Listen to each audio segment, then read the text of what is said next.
Tahu nggak kalau NASA bukan cuma mengeksplorasi bintang, planet, galaksi, atau lubang hitam? Sulit dipercaya, tapi benar loh. Badan ini juga membuat penemuan di sini, di planet Bumi. Jadi, apa temuan terbaru NASA? Apa di bawah es ada kehidupan? Saat menganalisis data baru-baru ini, mereka menemukan hal tersembunyi di bawah es Antartika yang sulit dipercaya. Dan ini bukan cuma mengubah semua pengetahuan kita tentang seluruh sistem air di bumi loh, tapi juga bisa bantu meneliti kehidupan di ruang angkasa. Keberadaan manusia mungkin juga tergantung pada pemahaman tentang Antartika dan rahasianya. Jadi, penemuan terkini itu mengungkap informasi vital tentang keberlangsungan hidup kita. Tapi sebelum lanjut, coba kita cek sejauh mana pengetahuanmu tentang tempat ini, di mana sejauh mata memandang, kamu cuma bisa melihat es. Antartika adalah salah satu dari 7 benua yang berlokasi di belahan bumi selatan. Benua ini ada di posisi kelima dalam hal luas area totalnya, dan itu berarti hampir 2 kali luas Australia. Ingin melihat meteorit sungguhan? Ke Antartika aja. Karena iklimnya yang kering, Antartika adalah salah satu tempat terbaik untuk mengamati ruang angkasa. Lebih kerennya lagi, kamu bisa menemukan meteorit di permukaan putih benua itu. Ilmuwan telah mengumpulkan sekitar 45.000 meteorit dari sana, dan diperkirakan masih ada 300.000 meteorit lagi. Karena di sana tidak banyak batu terestrial, mudah bagi mereka untuk menemukan meteorit berkat warnanya yang gelap. Lingkungan gurun Antartika yang kering juga membantu mengawetkan batuan ini. Bahkan, batuan yang jatuh ke bumi lebih dari 1.000.000 tahun lalu. Kebayang nggak aktivitas vulkanik di Antartika? Sulit memang. Tapi inilah tempat api bertemu es. Antartika Barat adalah lokasi terjadinya sebagian besar aktivitas vulkanik. Ilmuwan baru-baru ini menemukan 138 gunung berapi di Antartika Barat saja. Wah! Mungkin kamu mengira kalau Antartika selalu dingin, tapi enggak loh. Suhu di wilayah pesisirnya bisa sehangat 10 derajat Celcius. Nah, apa kamu pernah bayangkan seperti apa rupa Antartika tanpa es? Mungkin sekarang sulit dibayangkan, tapi area ini nggak selalu tertutup es loh. Tapi itu 34 juta tahun lalu. Jadi tak ada yang bisa bercerita kayak apa permukaan benua itu tanpa es. Namun, NASA mengubah itu. Mereka bikin simulasi komputer dan menyusun peta terakurat tentang kondisi benua ini sekarang. Yang mereka lihat luar biasa. Benua ini sama sekali nggak rata, seperti kelihatannya. Antartika sangat naik turun dengan lembah, dataran bergelombang, dan gunung-gunung tinggi. Tapi ini belum apa-apa dibanding apa yang mereka temukan di bawah es Antartika. Apa itu? Genderang! NASA menemukan 2 danau baru di bawah gletser. Dan yang lebih keren lagi, mereka menemukan kedua danau ini dari ruang angkasa. Gimana caranya? Kalau jawabanmu satelit berteknologi tinggi, kamu benar. Tahun 2003, NASA meluncurkan satelit bernama ICESat. Satelit ini mengukur keseimbangan massa lembaran es dan ketinggian awan serta aerosol. Satelit itu juga membantu pembuatan peta Antartika tanpa es. Tahun 2010, Agensi Antariksa Eropa meluncurkan satelit kedua, CryoSat-2. Satelit ini bertujuan untuk melacak perubahan ketebalan es. Lalu tahun 2018, NASA meluncurkan ICESat-2 yang ketiga, yang mengikuti pesawat ruang angkasa ICESat. Satelit ini mengukur elevasi lembaran es dan ketebalan es laut. Ini adalah instrumen laser pengamat bumi tercanggih milik NASA. Satelit ini mengirimkan data dengan presisi tertinggi. Dan ketika dipadukan dengan data dari satelit lain, menemukan kedua danau baru ini di dekat sepasang danau yang lebih besar menjadi mungkin. Tapi bagaimana mungkin danau-danau ini ada sejak awal? Ketebalan rata-rata sebagian besar es Antartika sekitar 1,9 km. Tapi di beberapa tempat bisa melebihi 3 km, terutama di musim dingin. Jadi, mungkin kamu kira nggak ada apapun di bawah sana, tapi sains bilang sebaliknya. Mustahil melihatnya dengan mata telanjang, namun es benua itu perlahan-lahan tapi terus-menerus mengalir ke arah yang berbeda karena kekuatan beratnya. Tapi selama bertahun-tahun, ilmuwan belum tahu cara air bergerak. Hal itu mulai berubah di tahun 2007 ketika data yang dikumpulkan satelit ICET memberikan gambaran tentang apa yang disembunyikan di bawah permukaannya. Awalnya, mereka menemukan seluruh jaringan danau air lelehan yang terhubung di bawah aliran es Antartika yang mengalir deras, dan jumlahnya ada ratusan.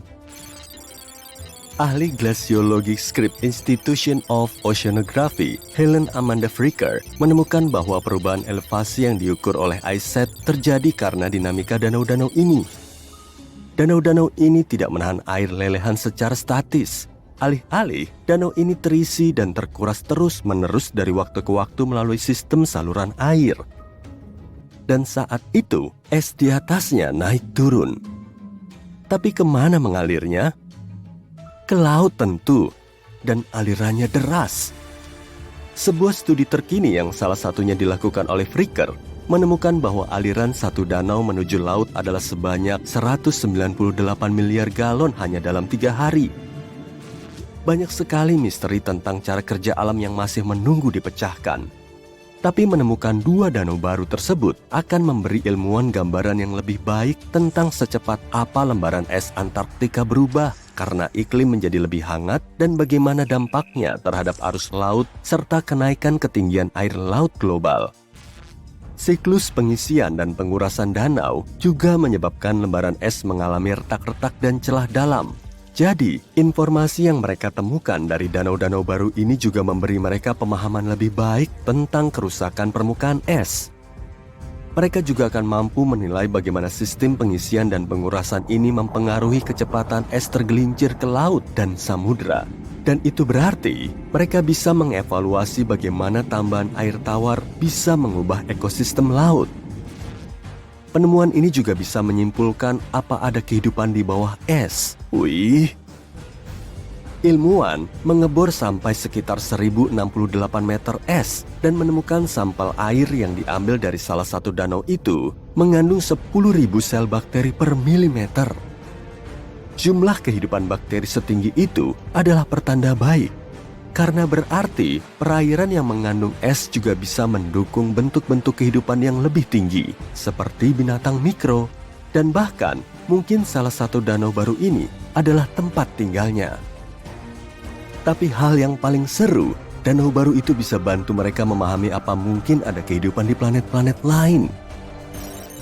Ilmuwan percaya kehidupan apapun di bawah permukaan planet Mars yang membeku mungkin mengikuti pola yang teramati di danau Antartika. Jadi, ada kemungkinan mereka akan menemukan informasi penting baru tentang jenis kehidupan yang pernah ada di planet merah itu. Tapi kamu tak akan mau berada di sana di musim dingin. Suhu terendah di bumi yang bisa kamu alami adalah minus 89 derajat Celcius di tahun 2010. Bahkan terjadi suhu yang lebih rendah lagi, minus 93 derajat Celcius. Dan kamu akan merasakan hawa dingin ini jauh lebih parah karena angin kering dan kencang. Apa kamu tahu bahwa luas permukaan es di Antartika juga berubah sepanjang tahun? Di musim panas, luasnya sekitar 3 juta kilometer persegi. Tapi saat musim dingin, luasnya bertambah jadi 19 juta kilometer persegi. Meskipun ada perubahan, Antartika tetap merupakan area es terluas di bumi. Sorry Arktik, kamu kalah. Apa kamu tahu penguin kecil imut ini? Anggap hewan-hewan ini sebagai penduduk lokal, karena di sini nggak ada penduduk asli. Benua ini bukan milik siapa-siapa, karena tak ada satupun negara yang memilikinya. Tapi kamu tahu nggak siapa pemilik sebenarnya? 5 spesies penguin yang berbeda, anjing laut, dan paus pembunuh. Haha. Meskipun kondisi alamnya keras, kamu bisa loh mengunjunginya sebagai turis untuk memancing dan berbagai tujuan penelitian. Sekitar 5.000 orang tinggal di benua ini di musim panas di berbagai stasiun riset. Tapi saat datang musim dingin, jumlah itu secara alami turun menjadi 1.000. Lapisan es Antartika merupakan 70% persediaan air tawar dunia. Bayangin apa yang akan terjadi kalau es itu meleleh. Ketinggian laut global akan naik sampai 60 meter. Gunung es yang ukurannya lebih besar dari sebuah kota runtuh dari Antartika pada pertengahan tahun 2021. Ukurannya sangat besar, sampai 40 kali lebih besar daripada Paris dan 73 kalinya ukuran Manhattan. Bayangkan kamu keluar dari pondok liburan kecilmu di pesisir Afrika Selatan dekat kota Port Elizabeth. Kamu lagi megang secangkir teh karena kamu baru bangun. Kamu berdiri di dekat tepi dek pengamatan, Samudra Hindia luas ada di depanmu. Sesuatu menarik perhatianmu, di kanan ada sesuatu yang sangat besar, kamu terkejut melihatnya. Ternyata itu potongan es raksasa, tingginya 91 meter dan membentang berkilo-kilometer sejauh mata memandang. Es itu bergulir pelan tapi terus bergerak menuju laut dalam. Kalau bergerak cukup jauh, es itu bisa mencapai pesisir barat Australia. Sekelompok lumba-lumba bermain di depannya seperti yang biasa kita lihat di haluan kapal, tapi lumba-lumba itu hanya titik kecil dibandingkan ukuran gunung es. Kamu terkejut sekali sampai cangkirmu jatuh. Matamu membelalak. Ini seperti kejadian yang ada di film fiksi ilmiah. Apa kamu lagi mimpi? Kamu berhayal? Enggak. Itu adalah A76, nyata dan sedang bergerak. Kita belum tahu bagaimana nasibnya nanti. Ilmuwan punya beberapa teori, tapi mari kita bahas ukurannya dulu. Gunung es itu memiliki panjang 177 km dan lebar 25 km. Ukurannya seperti jari raksasa, dan kalau kamu berdiri di pesisir Dover dan melihat ke Selat Inggris yang menghadap Prancis, hampir seluas itulah gunung es itu. Selat Inggris memiliki lebar 34 km pada bagian tersempitnya, artinya kira-kira 2/3 jarak itu akan terisi gunung es ini.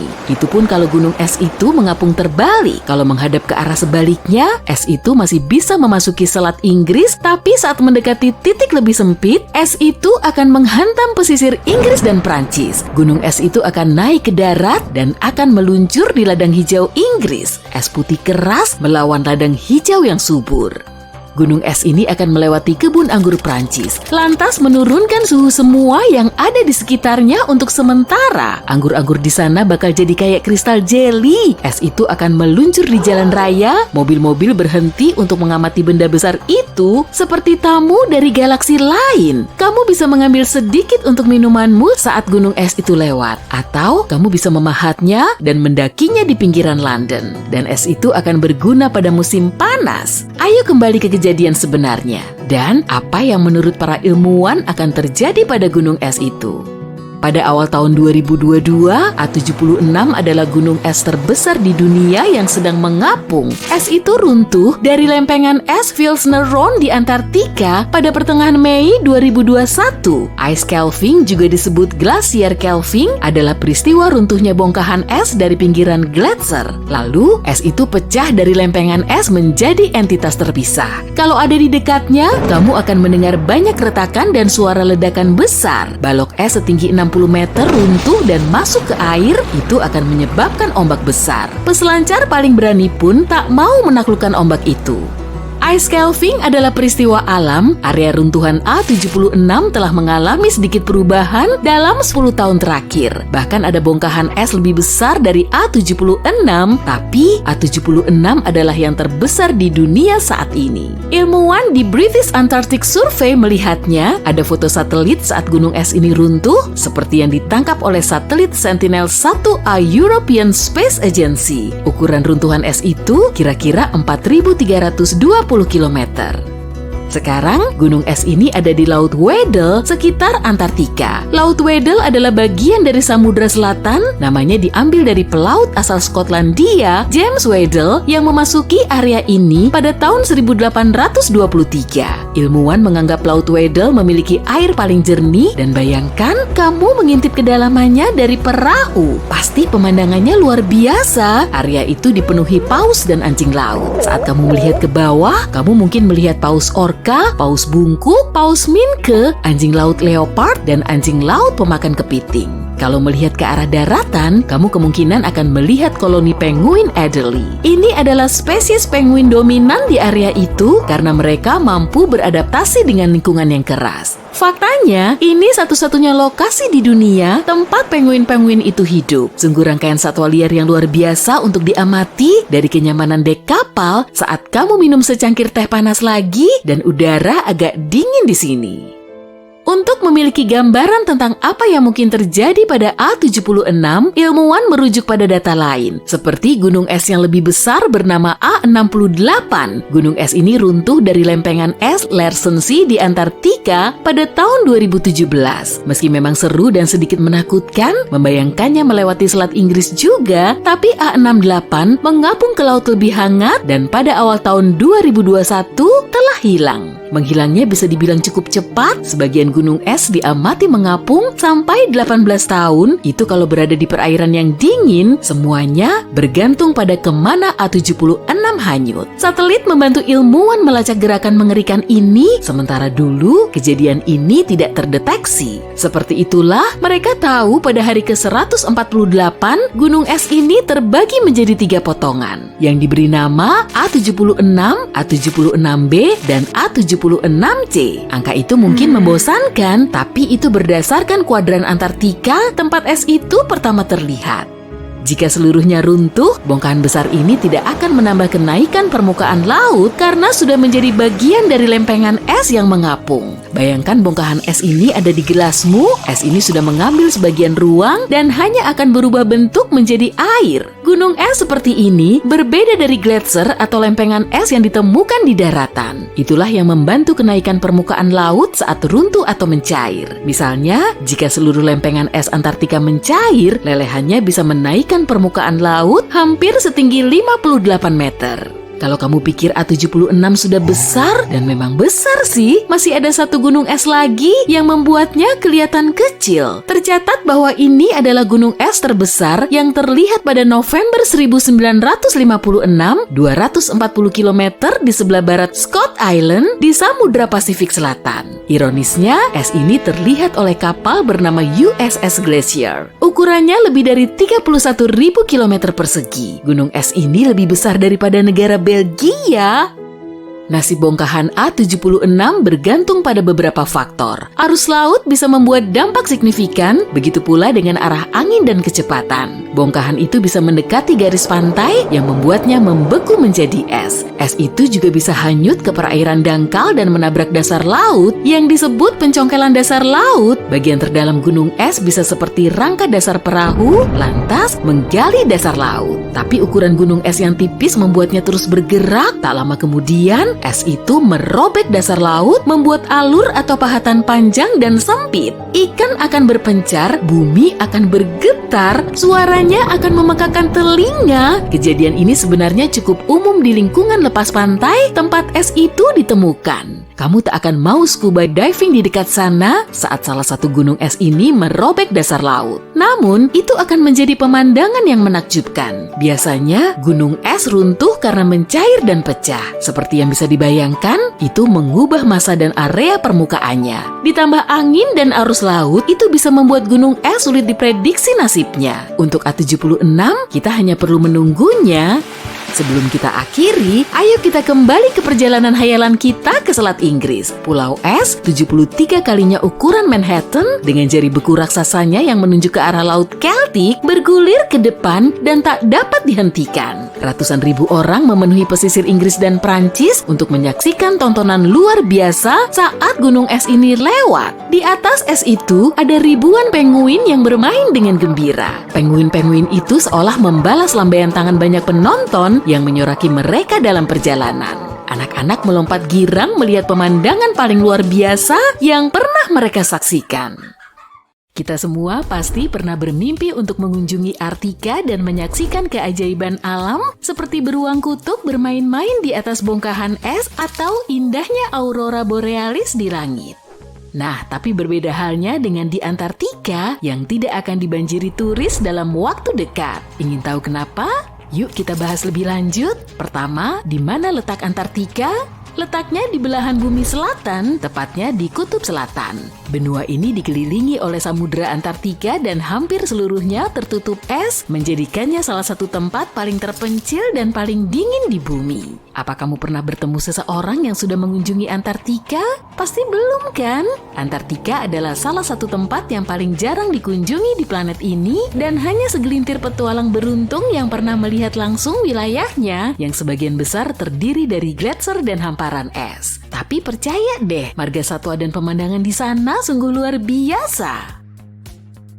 Kenapa kita sebaiknya tidak berkunjung ke Antartika? Pertama, kondisi lingkungannya sangat rapuh dan mudah rusak, ditambah lagi tidak ada populasi penduduk asli di benua ini. Jadi perjalanan kita akan terasa seperti mengunjungi sebuah pulau tak berpenghuni. Dan jangan lupa bahwa ini juga salah satu tempat tujuan termahal. Terlepas dari semua itu, Antartika tidak sepenuhnya dijaga seperti benteng, tapi ada perjanjian internasional yang disebut Traktat Antartika. Traktat ini dirancang untuk mencegah aktivitas yang tidak diinginkan di benua ini dan melarang beberapa bentuk pengujian dilakukan di sana oleh negara-negara anggotanya.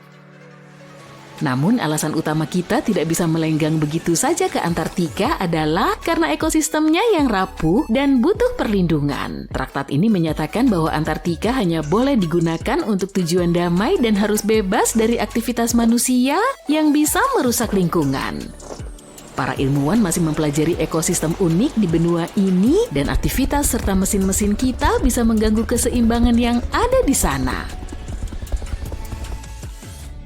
Kalau kamu masih ingin pergi ke Antartika, perizinannya tidaklah mudah. Warga negara Amerika Serikat misalnya harus mengisi formulir khusus dan mengirimkannya ke Office of Ocean and Polar Affairs. Dan saat berada di sana, kamu harus mematuhi sejumlah aturan ketat untuk melindungi lingkungan, seperti tidak mengganggu satwa liar atau mengambil cindera mata, seperti batu, tanaman, atau hewan. Nah, secara teknis, bisakah kita tinggal di Antartika?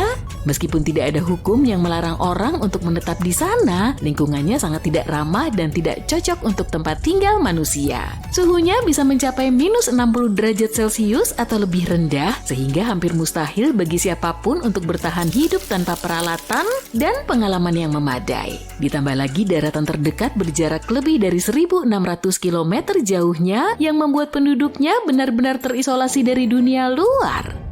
Siapa tahu mungkin suatu hari nanti kita bisa mengunjungi benua yang unik dan memukau ini, tapi sampai saat itu tiba, yuk kita kagumi dari jauh saja. Sekarang kita bahas sedikit tentang penemuan Antartika. Tidak seperti tempat lain yang sudah dihuni, Antartika tidak memiliki populasi penduduk asli. Para filsuf Yunani kuno mengetahui adanya benua ini dan menyebutnya Anartos yang berarti di seberang beruang. Beruang yang dimaksud bukanlah beruang kutub, melainkan rasi bintang beruang besar dan beruang kecil yang hanya dapat diamati di belahan bumi utara. Alhasil istilah ini menandakan kebalikan dari negeri beruang. Pelayaran perburuan paus dan anjing laut pada akhir tahun 1700-an dan awal 1800-an menjelajah lebih jauh ke selatan ketika melewati Tanjung Horn di ujung Amerika Selatan. Saat itu, diketahui bahwa pergi lebih jauh ke selatan seringkali berarti angin yang lebih kencang, risiko menabrak es mengambang dengan berbagai ukuran, serta angin dan lautan yang bisa berbahaya bagi kapal dan awaknya.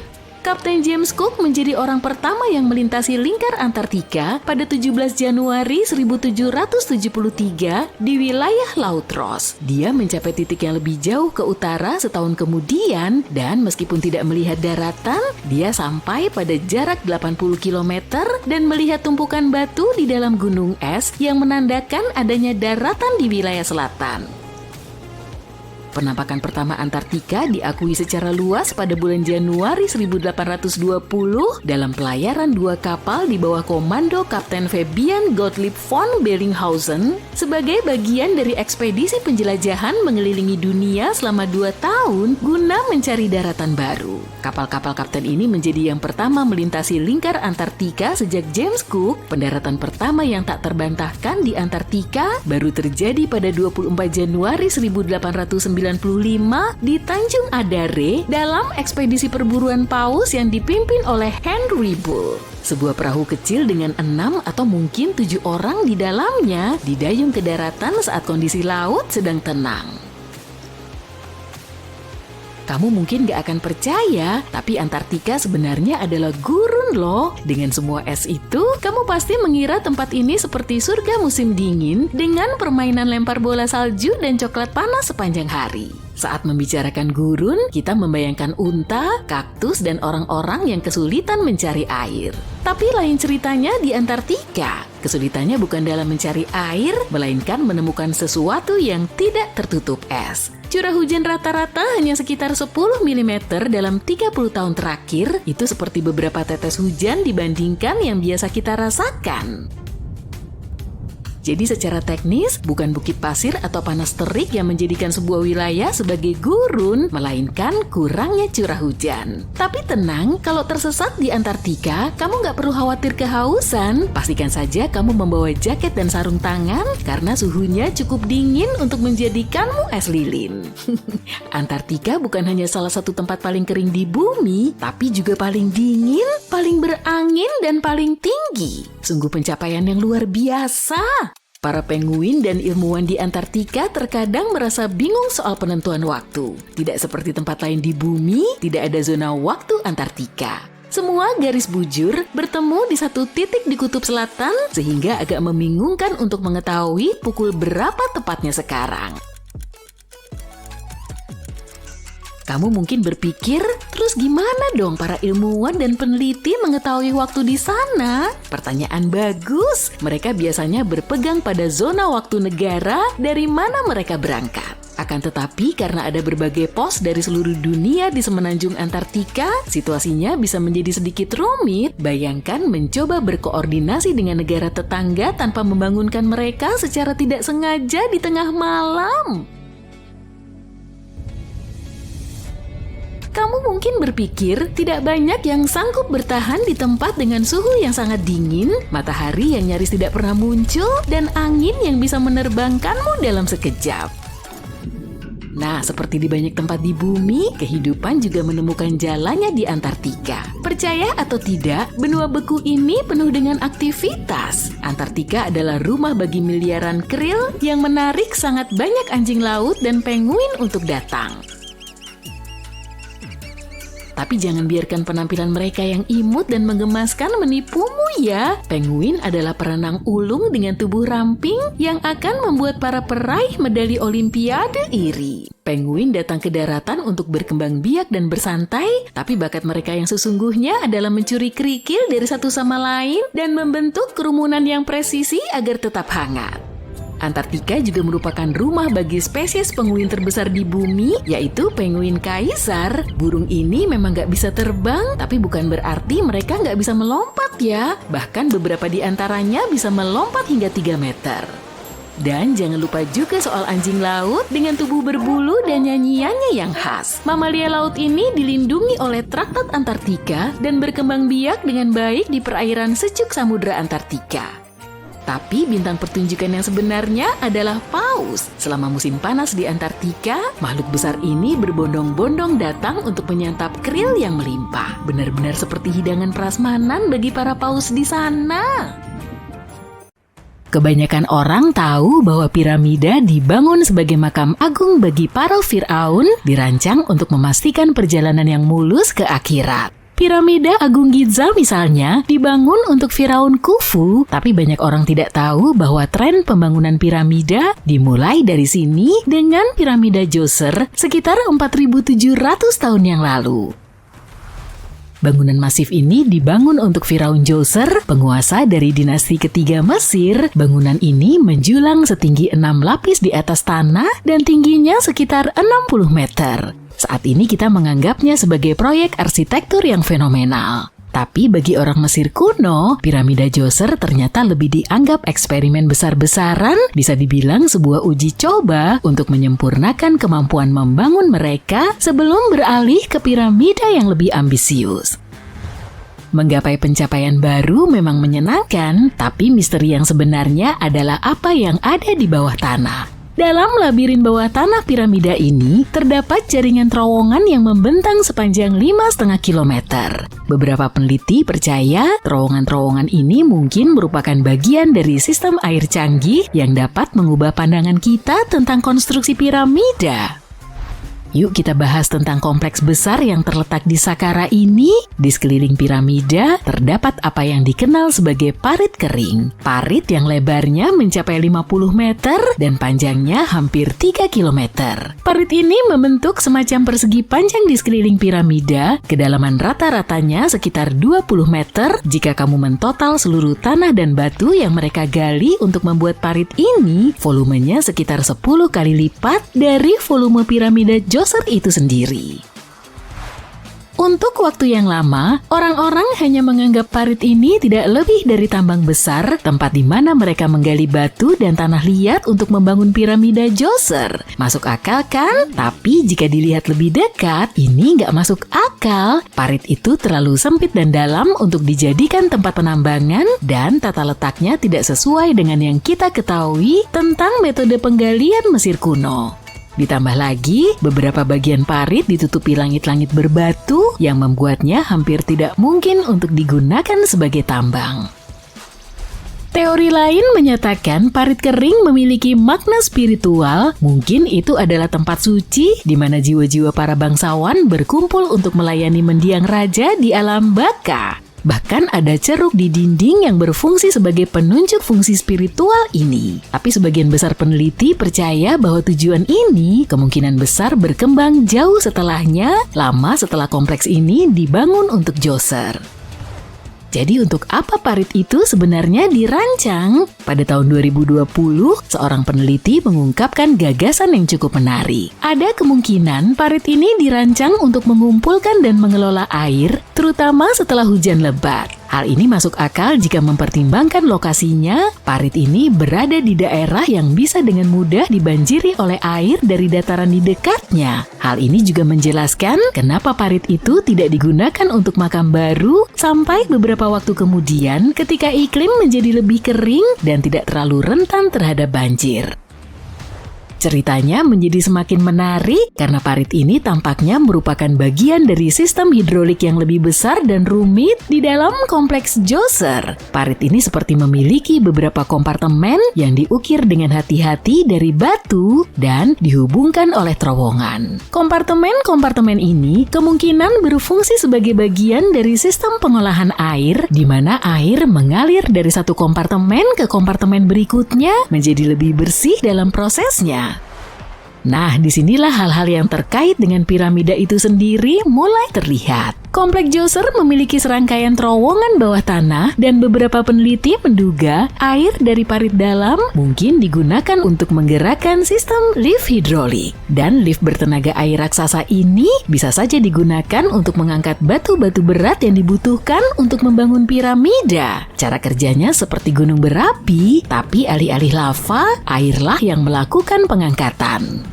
Bayangkan sebuah lubang besar di tanah di tengah situs piramida. Di dalam lubang ini terdapat platform kayu besar seperti rakit raksasa yang bisa bergerak naik turun. Ketika para pekerja ingin mengangkat batu yang berat, mereka mengisi lubang tersebut dengan air. Saat permukaan air naik, platform kayu mulai mengapung, membawa batu tersebut hampir seperti lift bertenaga air raksasa. Ketika batu mencapai ketinggian yang tepat, para pekerja menggesernya dari platform ke piramida. Idenya adalah air dari parit dalam setelah dibersihkan dan disaring akan mengalir ke lubang-lubang ini. Sebuah pelampung besar mungkin terbuat dari kayu, kemudian akan naik ketika air memenuhi lubang dan mengangkat batu-batu ke tempat yang dibutuhkan untuk konstruksi. Setelah batu berada di tempatnya, mereka akan membiarkan air keluar, menurunkan platform kembali ke bawah, siap untuk mengangkat batu berikutnya. Sistem lift hidrolik yang rumit ini mungkin adalah inovasi penting yang membuat seluruh proses pembangunan menjadi jauh lebih cepat dan efisien tanpa menggunakan banyak tenaga kerja. Sepertinya orang Mesir kuno sudah merangkul gagasan bekerja cerdas bukan bekerja keras. Tapi tentunya tidak semua orang setuju dengan teori ini. Beberapa ahli berpendapat bahwa area di mana piramida Djoser dibangun tidak dapat menampung air yang cukup dari hujan yang sesekali turun untuk mempertahankan sistem hidrolik yang rumit. Teori utama menyatakan di masa lalu mungkin ada semacam danau di dekatnya yang terisi setelah hujan dan danau ini dapat memasok air ke sistem hidrolik kompleks tersebut. Tapi tidak ada danau seperti itu dalam tulisan Mesir kuno, jadi ini mungkin lebih merupakan pengandaian dan bukan kenyataan. Kemudian ada persoalan kerja keras itu sendiri. Ingat saat kukatakan bahwa metode ini memungkinkan para pembangun kuno untuk mengangkat batu dengan lebih sedikit usaha? Nah, itu mungkin tidak sepenuhnya benar. Menurut beberapa ahli, membangun perangkat hidrolik ini saja membutuhkan pekerjaan yang jauh lebih berat daripada hanya memindahkan balok batu dengan tenaga manusia. Dan jangan lupa, piramida Djoser layaknya bayi piramida dibandingkan piramida-piramida yang dibangun setelahnya. Batu-batu yang digunakan untuk piramida Djoser memiliki berat rata-rata sekitar 300 kg yang tidak seberapa jika dibandingkan dengan balok-balok seberat lebih dari 2,5 ton yang digunakan untuk piramida Chepron. Jika teori pengangkatan air ini dikesampingkan, kita masih harus menjelaskan bagaimana piramida ini dibangun. Untuk menjawabnya, kita perlu sedikit mundur ke belakang dan membicarakan rencana awalnya. Sebelum makam Djoser menjadi piramida, idenya adalah untuk membangun mastaba sederhana. Jenis makam ini cukup umum pada periode sebelumnya, yaitu struktur persegi panjang beratap datar dengan sisi miring. Tapi setelah mastaba asli selesai dibangun, mereka memutuskan untuk memperluasnya dengan menambah lebih banyak lapisan di atasnya. Kemudian mereka menambahkan lebih banyak lapisan lagi hingga konstruksinya mencapai 6 anak tangga berbeda, masing-masing lebih kecil dari yang sebelumnya. Dan mereka mungkin melakukan semua ini dengan menaikkan batu-batu berat itu menggunakan jalur landai, bukan lift bertenaga air.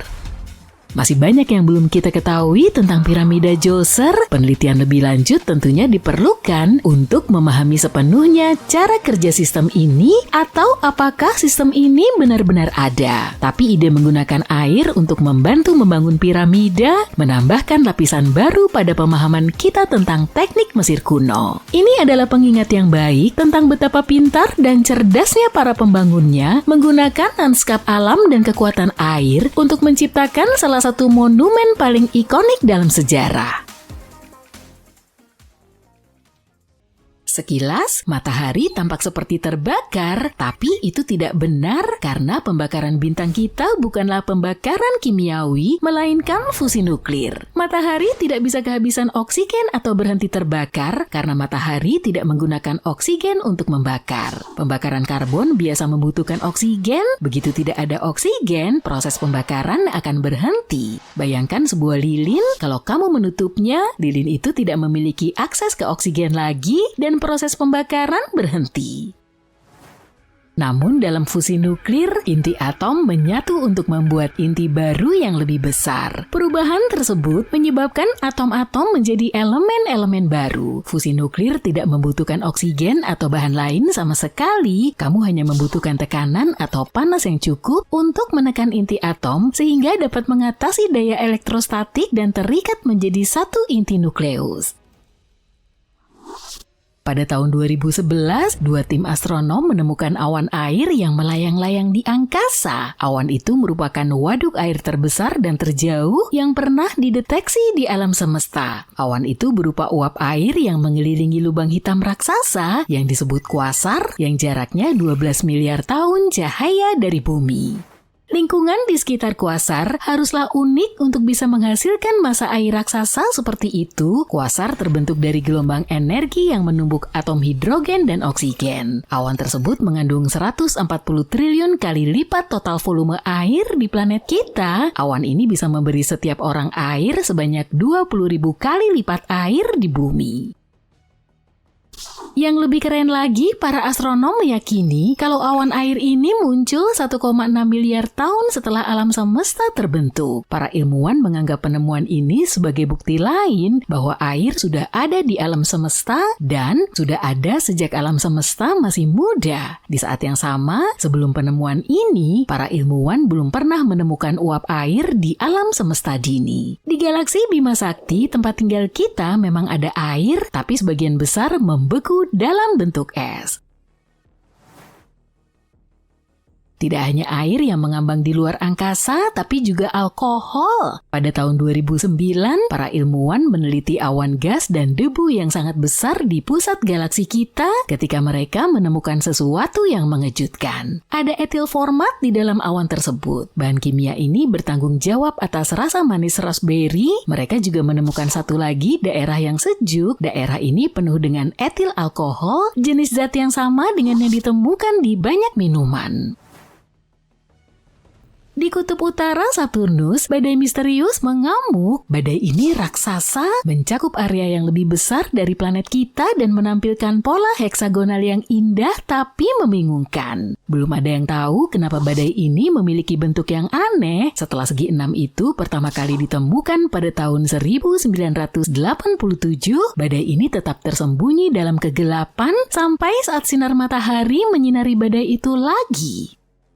Tak lama kemudian, pesawat ruang angkasa Cassini yang dirancang untuk menjelajahi sistem Saturnus memberikan serangkaian gambar yang memukau dan bahkan video badai heksagonal. Ternyata ukurannya sangat besar, kedalamannya diperkirakan sekitar 290 km. Mata badai itu 50 kali lebih besar dari badai yang biasa terjadi di bumi. Badai itu juga berubah warna dari biru menjadi emas. Angin hidrogen dan amonia mengelilingi badai dan bergerak dengan kecepatan lebih dari 483 km per jam. Badai ini memiliki beberapa pusat, sebagiannya bergerak searah jarum jam, dan yang lainnya mengikuti arah berlawanan dengan jarum jam. Pusaran terbesar tampak berwarna putih dan 2 kali lebih besar dari badai standar di bumi. Adapun segi enam itu sendiri adalah aliran angin yang terdiri dari gas-gas atmosfer. Para ahli menyebutnya hanya arus udara dan fitur cuaca. Tapi ada satu detail yang menarik, pusaran yang berada di ketinggian yang lebih tinggi dari awan Saturnus. Pusaran itu tampak seperti struktur besar yang menjulang tinggi. Aurora Saturnus yang dipicu oleh medan magnet planet ini terletak di puncak segi enam, memberikan kesan mistis pada penampakannya. Para astronom telah menemukan gunung berapi raksasa yang kemungkinan besar masih aktif di dekat Khatulistiwa Mars. Gunung ini sudah sangat tua dan terkikis, tapi tampaknya masih aktif. Bahkan di dasar gunung itu mungkin masih ada sisa-sisa gletser es. Karena itu penemuan ini bisa jadi mengindikasikan lokasi baru yang menjanjikan untuk pencarian kehidupan, sekaligus menjadi tujuan potensial untuk eksplorasi manusia dan robot di masa depan. Struktur ini masih menunggu nama resminya. Saat ini, gunung ini disebut sebagai Gunung Berapi Noctis. Tingginya mencapai 9.000 meter dan membentang sepanjang 450 km. Ukuran raksasa seperti itu menunjukkan gunung berapi ini telah aktif untuk waktu yang sangat lama. Di bagian tenggara terdapat endapan vulkanik tipis yang baru saja terbentuk dan di bawahnya es gletser mungkin masih ada.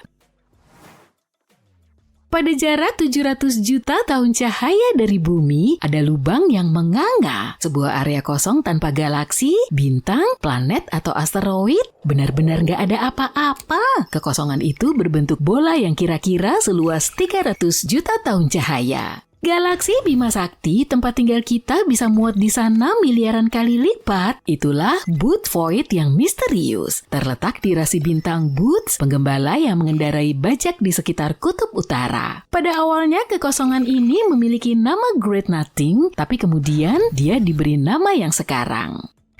Kali ini kita tahu kalau galaksi-galaksi itu tampak seperti jaring-jaring raksasa, sebagian besar merupakan bagian dari struktur panjang yang disebut filamen. Filamen-filamen itu berkelok-kelok di alam semesta dan ketika bertemu, filamen-filamen itu membentuk area dengan konsentrasi galaksi yang tinggi. Daerah inilah yang kita kenal sebagai gugus galaksi, tapi di antara gugus-gugus dan filamen-filamen itu ada ruang kosong yang sangat besar yang nyaris tidak berisi galaksi.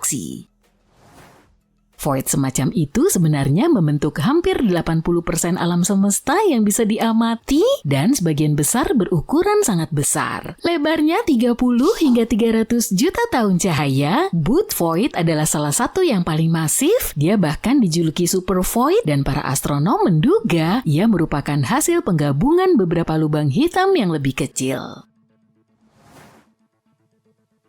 Ada sebuah planet berlian di luar sana yang mengorbit sebuah bintang di rasi bintang Cancer. Ia menyelesaikan satu kali putaran penuh hanya dalam waktu 18 jam bumi. Nama ilmiah planet ini adalah 55 Cancri. Jari-jari planet yang berada di tempat yang sangat jauh ini 2 kali lebih besar daripada bumi dan masanya 8 kali lebih besar. Planet ini sangat panas, suhu siang harinya mencapai hampir 2760 derajat Celcius. Tapi yang paling menarik dari 55 Cancri ini adalah, menurut beberapa ahli, setidaknya sepertiga massa planet ini adalah berlian. Itu setara dengan sekitar 3 massa planet tempat tinggal kita. Seperti uang yang sangat banyak melayang-layang di angkasa. Bagaimana kalau kita hitung berapa nilai planet ini? Tunggu, ada yang sudah melakukannya loh. Dan angkanya sangat besar, nggak main-main. Nilainya 26,9 nonilion. Dan kalau kalian juga bingung dengan angka ini terdiri dari 26,9 diikuti dengan 30 angka 0.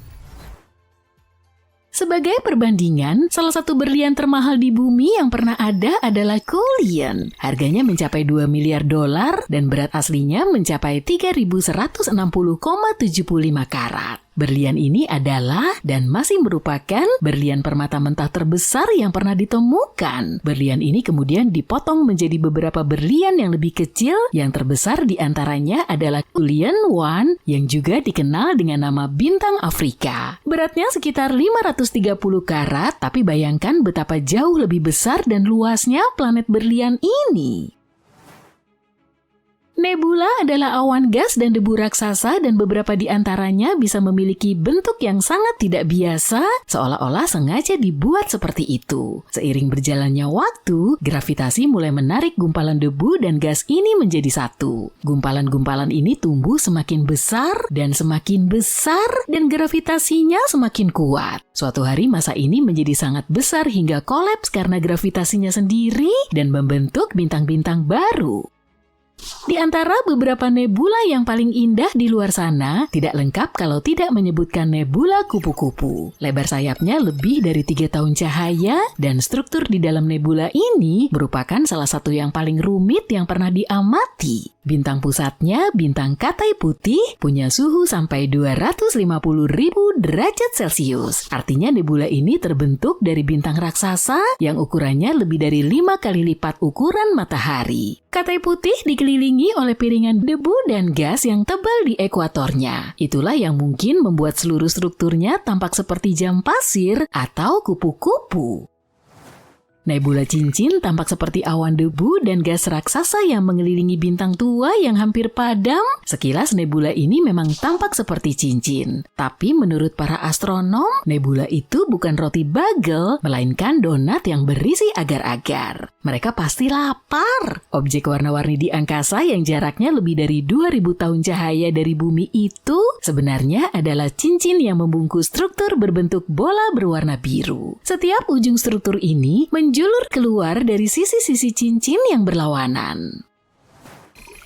Pilar-pilar penciptaan tampak seperti sesuatu yang berasal dari dunia lain. Lihat aja deh sendiri. Objek ini berada 7.000 tahun cahaya jauhnya dari bumi di nebula elang. Ini adalah gugus bintang muda yang baru berusia 5,5 juta tahun. Dalam skala ruang angkasa itu masih bayi. Suatu ketika, teleskop Hubble berhasil memotret beberapa siluet gelap di dekat pusat nebula. Dan sekarang kalian bisa melihatnya dengan mata kepala sendiri. Itulah yang disebut pilar penciptaan, area pembentukan bintang yang aktif. Lihatlah gambar yang terkenal ini. Warna biru mewakili oksigen, warna merah adalah belerang, dan warna hijau menunjukkan keberadaan hidrogen dan nitrogen. Pilar-pilar tersebut juga bermandikan cahaya ultraviolet yang berasal dari gugus bintang muda di dekatnya. Sayangnya angin dari bintang-bintang itu perlahan tapi pasti mengikis menara gas dan debu yang megah itu. Jauh di luar angkasa, sebuah galaksi super kuno yang misterius mengambang sendirian. Galaksi ini bersinar dengan secercah cahaya bintang yang redup dan hampir tidak pernah berubah selama miliaran tahun. Para astronom tidak tahu kenapa galaksi itu ada di sana atau bagaimana ia terbentuk. Perkenalkan, DGSATI, galaksi fosil hidup. Galaksi ini sebesar Bima Sakti, tapi hampir tidak terlihat karena bintang-bintangnya tersebar sangat jarang. Yang membuat galaksi ini sangat unik adalah galaksi ini sendirian, tidak seperti galaksi-galaksi lain yang biasanya berada dalam kelompok. Bisa jadi DGSATI terbentuk pada era yang berbeda, mungkin 1 miliar tahun setelah Big Bang. Jika itu benar, galaksi ini bisa dibilang fosil hidup. Para astronom telah menemukan lubang hitam bintang paling masif yang pernah ditemukan di galaksi Bima Sakti. Monster angkasa yang baru ditemukan ini berukuran 33 kali lebih besar daripada matahari dan berada pada jarak 2000 tahun cahaya dari kita. Sampai saat ini, lubang hitam bintang terbesar yang ditemukan di galaksi kita memiliki massa sekitar 20 kali massa bintang. Sedangkan lubang hitam bermassa bintang rata-rata biasanya bermassa 10 kali lipat massa matahari. Para ilmuwan menemukan lubang hitam raksasa ini setelah sebuah bintang mulai bergoyang-goyang saat mengorbit di area tersebut. Lubang hitam tersebut diberi nama Gaia BH3. Kedekatan objek ruang angkasa ini dengan bumi menjadikannya lubang hitam terdekat kedua dari planet kita yang pernah ditemukan. Lubang hitam yang terdekat dinamai Gaia BH1. Masuk akal, jaraknya sekitar 1560 tahun cahaya dari bumi. Tetangga yang sangat dekat ini memiliki massa sekitar 9,6 massa matahari, artinya ia jauh lebih kecil daripada lubang hitam yang baru saja ditemukan. Gaia BH3 terletak di rasi Aquila. Dari bumi, ia tampak seperti seekor elang. Yang menarik, para astronom tidak menyangka akan menemukan lubang hitam bermassa besar yang bersembunyi di tempat yang sangat dekat dengan bumi dan tidak terdeteksi untuk waktu yang lama. Lihatlah eksoplanet yang luar biasa ini, bentuknya seperti bola mata raksasa yang melayang-layang di angkasa, tapi bukan itu yang paling keren dari planet ini. Planet jauh yang diidentifikasi pada tahun 2017 ini merupakan salah satu tempat yang paling menjanjikan untuk menemukan kehidupan di luar tata surya. Eksoplanet yang dinamai LHS 1140b ini menunjukkan tanda-tanda memiliki lautan global yang diselimuti es. Planet ini sangat mirip dengan Iris, sebuah area yang sangat luas sekitar 4023 km yang terus-menerus menatap bintang induknya. Planet ini memiliki radius 1,73 kali radius bumi dan ukurannya 5,6 kali lebih masif dari planet tempat tinggal kita. Planet bola mata raksasa ini mengorbit jauh lebih dekat ke bintangnya daripada bumi. Planet ini hanya membutuhkan waktu 25 hari untuk menyelesaikan satu kali orbit. Seandainya bintang itu mirip dengan matahari, jarak seperti itu tentu saja terlalu dekat untuk memungkinkan adanya kehidupan di planet tersebut. Tapi bintang ini merupakan bintang katai merah yang dingin dan redup. Karena itu, planet ini berada di zona laik huni bintang induknya yang tidak terlalu dingin sehingga air di permukaannya akan membeku dan tidak terlalu dekat sehingga air akan menguap. Saat ini LHS 1140b tampak seperti kandidat yang paling menjanjikan untuk menjadi tuan rumah bagi kehidupan di lingkungan planet kita.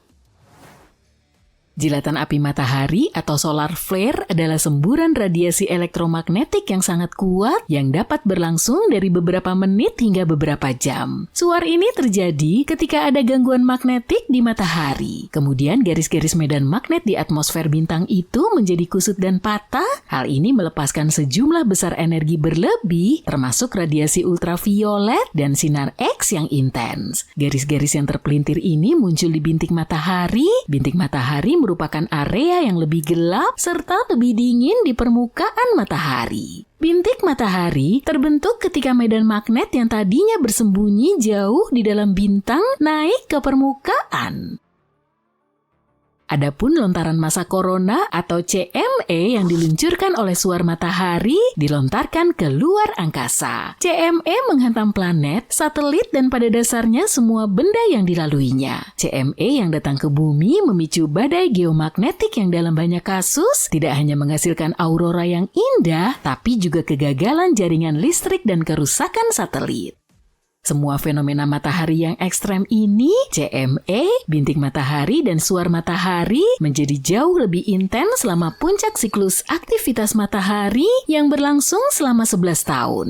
Peristiwa ini dikenal sebagai peristiwa matahari maksimum. Tepat sebelum peristiwa ini terjadi, matahari meningkatkan aktivitasnya. Matahari mulai memuntahkan gumpalan-gumpalan raksasa plasma berapi, memancarkan aliran radiasi yang sangat kuat, dan menumbuhkan bintik-bintik seukuran planet. Pada awalnya, para ahli yakin bahwa siklus matahari saat ini akan mencapai puncaknya pada tahun 2025. Tapi melihat banyaknya bintik matahari, badai matahari yang hebat, dan beberapa fenomena matahari langka lainnya, matahari maksimum kemungkinan besar akan tiba lebih cepat dari itu. Planet yang satu ini seringan bulu halus yang menempel di jaketmu. Nama ilmiahnya adalah WASP-193b, tapi kita sebut saja planet permen kapas. Planet ini terletak sekitar 1.200 tahun cahaya dari kita. Kita tidak akan pernah bisa melihatnya dengan mata kepala sendiri, tapi para ilmuwan mengatakan planet permen kapas ini adalah sepupu Jupiter yang lebih besar dan lebih empuk. Kerapatannya sangat rendah dikombinasikan dengan faktor-faktor lain seperti temperaturnya yang tinggi dan kecerlangan inframerah bintang induknya membuat planet ini istimewa. Yang menarik, radius planet ini hanya 1,46 kali radius Jupiter, tapi masanya hanya 0,139 kali massa planet gas raksasa kita. Boleh dong tolong di close up di sini? Makasih. Lihat betapa lembutnya itu.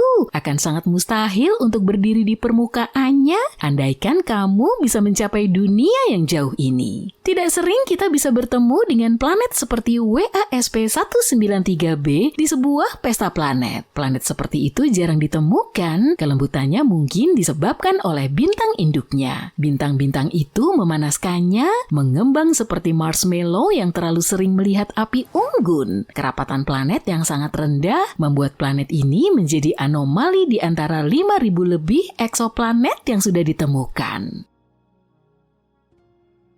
Pada Mei 2024, aurora indah yang menghiasi langit malam menunjukkan kekuatan yang dipancarkan badai matahari sebagai radiasi. Tapi terkadang, matahari melakukan hal-hal yang jauh lebih merusak. Yang kumaksud adalah peristiwa partikel matahari. Dalam peristiwa ini, ledakan proton yang berasal dari permukaan matahari bisa melesat seperti lampu sorot kosmik raksasa. Menurut catatan, peristiwa partikel ekstrem menghantam bumi setiap 1.000 tahun sekali. Peristiwa ini seringkali menyebabkan kerusakan parah pada lapisan ozon dan meningkatkan tingkat radiasi ultraviolet lebih dekat ke permukaan planet kita. Untungnya medan magnet bumi bertindak sebagai selimut pelindung yang kuat menangkis radiasi bermuatan listrik dari matahari. Dalam keadaan normal, medan ini berfungsi seperti magnet batang yang sangat besar dengan garis-garis medan yang naik dari satu kutub, melingkari planet, dan turun di kutub lainnya. Pola ini terkadang disebut limau gedang terbalik. Orientasi vertikal medan magnet di kutub ini memungkinkan sebagian radiasi kosmik yang mengionisasi melewati medan hingga ke atmosfer bagian atas. Di sana, radiasi tersebut berinteraksi dengan molekul gas dan menghasilkan cahaya yang kita kenal sebagai aurora. Tapi seiring waktu, gelembung pelindung bumi berubah. Pada abad lalu, kutub magnet utara bergerak melintasi Kanada bagian utara dengan kecepatan sekitar 40 km per tahun. Ditambah lagi, kutub magnet utara melemah lebih dari 6%. Lebih mengejutkan lagi, menurut catatan geologi, ada periode waktu selama berabad-abad dan ribuan tahun ketika medan magnet planet kita sangat lemah atau sama sekali tidak ada. Kita akan bahas masa-masa tragis itu nanti. Jika melihat Mars, kita bisa membayangkan seperti apa bumi tanpa gelembung pelindungnya. Planet merah ini sudah lama sekali kehilangan medan magnet globalnya, dan ketika medan ini lenyap, sebagian besar atmosfer Mars juga lenyap. Pada Mei tahun 2024, sebuah partikel matahari yang kuat menghantam planet ini. Peristiwa ini mengganggu operasi wahana Mars Odyssey dan menyebabkan tingkat radiasi di permukaan planet merah meningkat sekitar 30 kali lipat lebih tinggi daripada radiasi yang diterima manusia saat menjalani ronsen dada. Atmosfer luar matahari secara konstan memancarkan aliran elektron dan proton yang berubah-ubah yang disebut angin surya. Di saat yang sama, permukaan bintang ini juga menghasilkan semburan energi yang sebagian besarnya proton selama peristiwa partikel matahari. Semburan energi ini berkaitan dengan suar matahari, yaitu semburan radiasi elektromagnetik sangat kuat yang dapat berlangsung dari beberapa menit hingga beberapa jam. Proton jauh lebih berat daripada elektron dan membawa lebih banyak energi. Itulah kenapa proton dapat mencapai tingkat yang lebih rendah di atmosfer bumi, membuat molekul gas di udara bergejolak. Molekul-molekul yang bergejolak ini memancarkan sinar X yang tidak terlihat oleh mata telanjang. Puluhan bahkan ratusan peristiwa partikel matahari yang relatif lemah terjadi dalam setiap siklus matahari. Sekarang kita bahas siklus matahari sebentar. Dari kejauhan, matahari tampak tenang dan stabil, tapi kalau diperbesar, kamu akan melihat permukaannya terus mendidih dan bergolak. Permukaannya terus berubah dari lautan api yang seragam menjadi plasma yang meliuk-liuk dan kembali semula dalam siklus yang berulang. Setiap sekitar 11 tahun, medan magnet bintang kita menjadi kusut. Bayangkan sebuah bola dari karet gelang yang dililit dengan erat, seperti itulah gambarannya. Kemudian pada satu titik, gulungan itu putus dan membalik, mengubah kutub utara menjadi kutub selatan dan sebaliknya. Tepat sebelum peristiwa ini, aktivitas matahari meningkat. Matahari mulai memuntahkan gumpalan-gumpalan raksasa plasma yang berapi-api, memancarkan radiasi yang kuat, dan muncul bintik-bintik seukuran planet. Periode ini dinamakan solar maksimum. Ini adalah waktu yang cukup berbahaya bagi bumi karena sering dilanda badai matahari. Badai ini berpotensi mengganggu komunikasi dan merusak infrastruktur listrik. Lebih buruk lagi, badai matahari dapat membahayakan astronot di luar angkasa dan bahkan membuat satelit menabrak planet ini. Ketika siklus berakhir, matahari akan kembali ke titik solar minimum dan kemudian siklus baru dimulai. Kembali ke peristiwa partikel matahari, para peneliti telah menemukan jejak-jejak peristiwa matahari sangat kuat yang terjadi sepanjang sejarah bumi. Sebagian di antaranya ribuan kali lebih kuat dari yang pernah tercatat instrumen modern. Peristiwa partikel matahari yang sangat kuat ini terjadi kira-kira setiap beberapa milenium, yang terbaru terjadi sekitar tahun 993 Masehi. Di luar efek langsung yang ditimbulkannya, peristiwa partikel matahari dapat memicu rantai reaksi kimia di atmosfer bagian atas. Proses ini seringkali menyebabkan penipisan ozon, dan ini buruk. Ozon menyerap radiasi UV matahari yang berbahaya, yang tidak hanya dapat merusak penglihatan, tapi juga DNA makhluk hidup. Selain itu, perubahan jumlah ozon di atmosfer bisa memengaruhi iklim. Dalam sebuah penelitian terbaru, para peneliti menggunakan model komputer berukuran besar untuk meneliti pengaruh peristiwa partikel matahari yang ekstrim terhadap bumi. Mereka mendapati, jika peristiwa proton matahari terjadi pada saat medan magnet bumi sangat lemah, maka kerusakan ozon dapat berlangsung selama 6 tahun dan tingkat radiasi UV bisa meningkat 25%, yang meningkatkan kerusakan DNA akibat matahari sekitar 50%.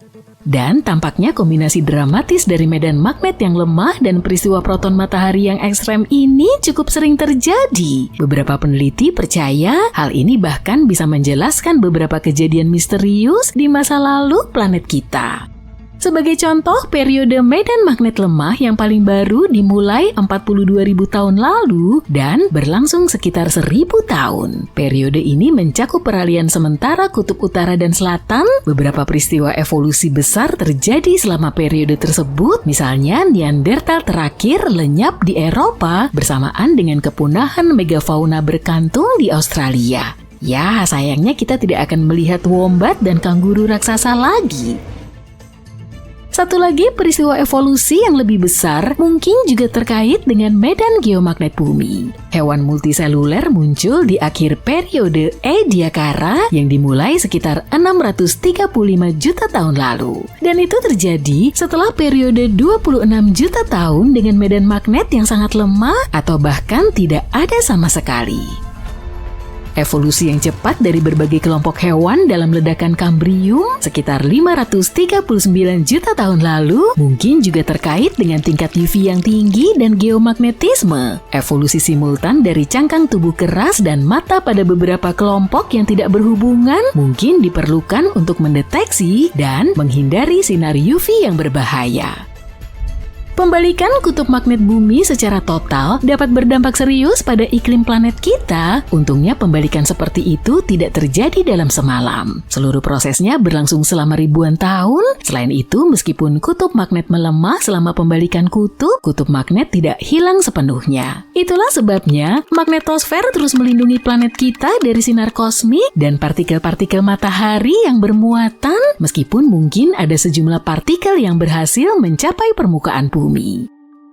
Medan magnet planet kita dihasilkan oleh muatan listrik yang bergerak. Jika suatu material memungkinkan muatan-muatan ini bergerak dengan mudah di dalamnya, maka material itu disebut konduktor. Logam adalah konduktor yang baik dan kita sering menggunakannya untuk menyalurkan arus listrik dari satu tempat ke tempat lain. Dalam hal ini, muatan negatif arus listrik yang disebut elektron bergerak melalui logam. Arus inilah yang menghasilkan medan magnet. Inti luar bumi terbuat dari besi cair dan nikel. Dengan kata lain, ada lapisan-lapisan material konduktor di dalam planet kita. Arus bermuatan terus bergerak ke seluruh inti dan logam cair juga bergerak dan bersirkulasi di sana menghasilkan medan magnet.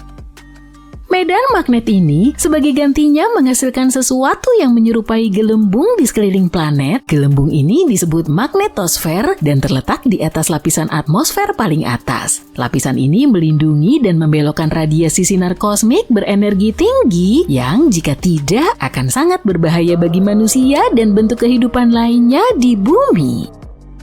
Magnetosfer juga berinteraksi dengan ionosfer, yaitu lapisan atmosfer planet kita yang mengandung banyak ion dan elektron bebas dan mampu memantulkan gelombang radio. Interaksi antara kedua lapisan ini dan angin surya bermuatan magnet adalah apa yang disebut oleh para ilmuwan sebagai cuaca antariksa. Angin surya biasanya ringan dan tidak terjadi cuaca antariksa sama sekali.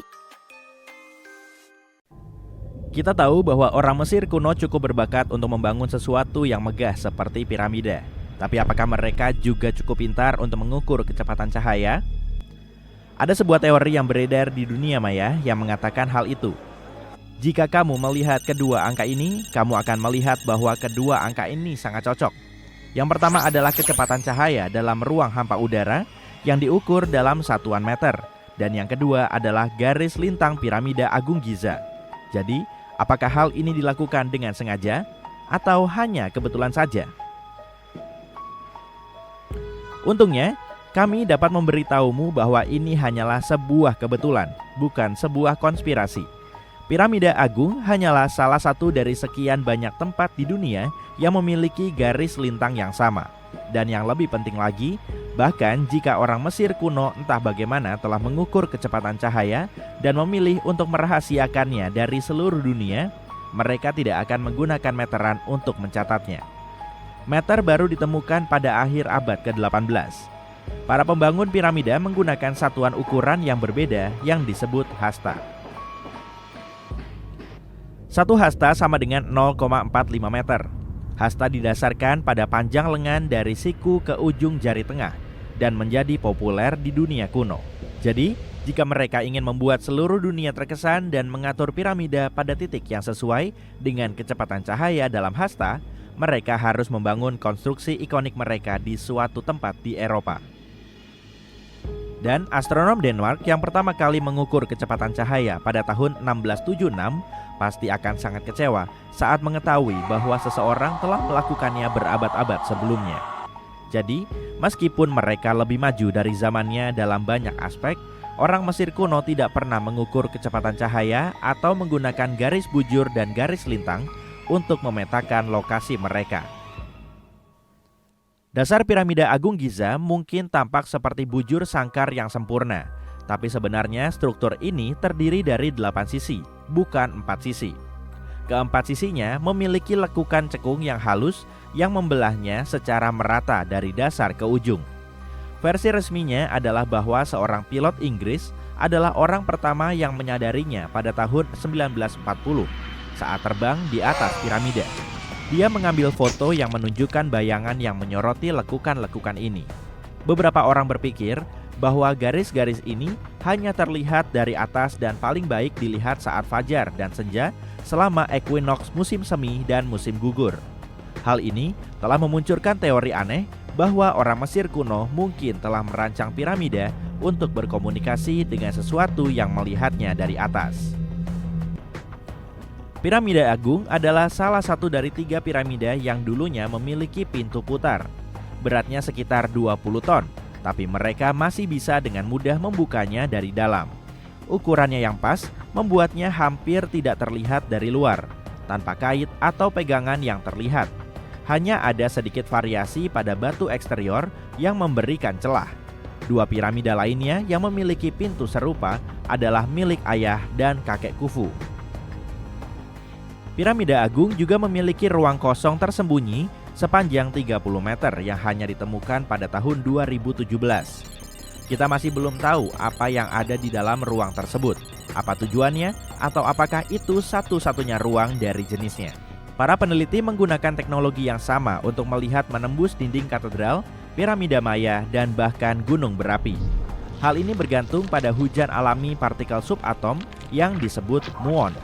Partikel-partikel ini lebih mudah melewati ruang kosong daripada melalui material padat. Jadi, jika mereka mengatur beberapa detektor muon di sekitar sebuah struktur, para ilmuwan dapat memetakan area padat dan kosong. Sebuah tim ilmuwan menempatkan detektor muon di dalam piramida Agung dan membiarkannya mengumpulkan data selama berbulan-bulan. Para ilmuwan telah menganalisis sampel mortar yang digunakan untuk membangun piramida berkali-kali. Meskipun kita tahu komposisinya, teknologi modern masih belum bisa menirunya. Mortar sebagian besar terbuat dari gypsum yang telah diproses, tapi tidak digunakan seperti semen yang kita gunakan untuk batu bata saat ini. Sebaliknya, mereka menggunakannya untuk menopang sambungan antara batu-batu besar saat dipasang. Diperkirakan jumlah yang mereka butuhkan untuk membangun piramida Agung adalah sekitar 0,5 juta ton mortar. Adukan semen gypsum ini lebih kuat dari batu-batu itu sendiri dan telah bertahan selama ribuan tahun. Keempat sisi piramida Agung sejajar dengan arah mata angin, utara, selatan, timur, dan barat. Menurut arkeolog dan insinyur Glendas, penyelarasannya akurat hingga 4 menit busur atau 1/15 derajat. Para arsiteknya berhasil mencapai hal ini tanpa alat modern seperti drone, cetak biru, atau komputer. Banyak peneliti yang mencoba menjelaskan keajaiban konstruksi ini. Mungkin mereka menggunakan bintang kutub atau bayangan matahari.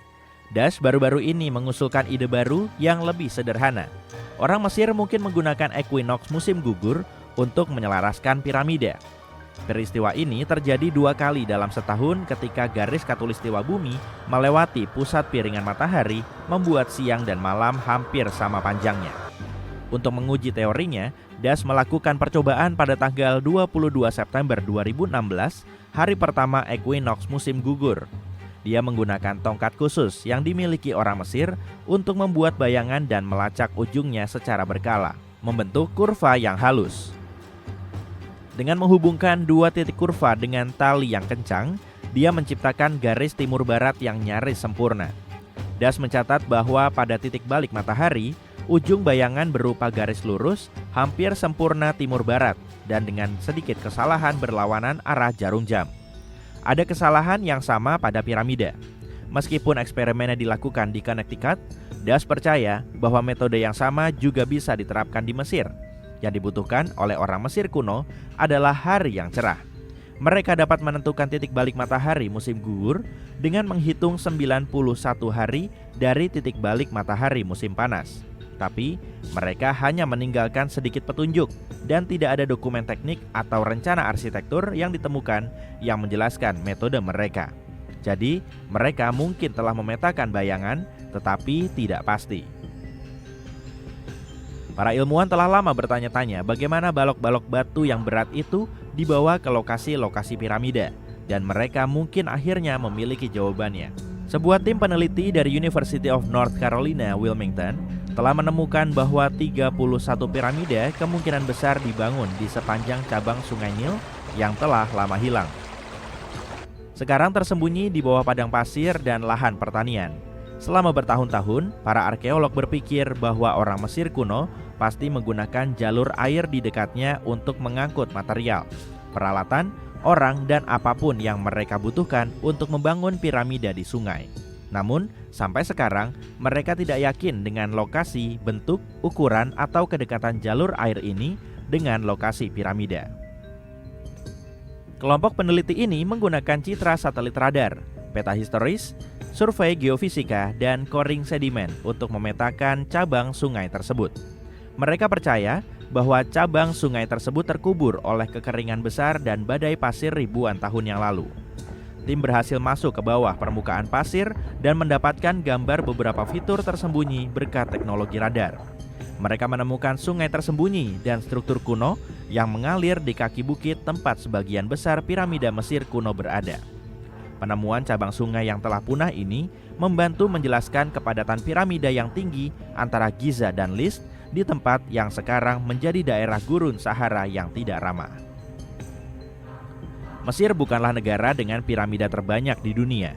Gelar juara di sini jatuh ke tangan tetangganya di selatan, Sudan. Negara ini memiliki antara 200 hingga 255 piramida dibandingkan dengan Mesir yang hanya memiliki 138 piramida. Piramida-piramida ini dibangun oleh anggota kerajaan Kush, sebuah peradaban kuno yang menguasai wilayah di sepanjang Sungai Nil berabad-abad yang lalu. Mereka mulai membangun piramida sekitar 500 tahun setelah orang Mesir berhenti melakukannya. Piramida mereka jauh lebih kecil daripada piramida Mesir, tapi dibangun untuk tujuan yang sama. Para arkeolog masih bekerja untuk mencari tahu bagaimana piramida di Sudan dibangun, berapa lama waktu yang dibutuhkan untuk menyelesaikannya, dan apa yang terjadi pada masyarakat mereka.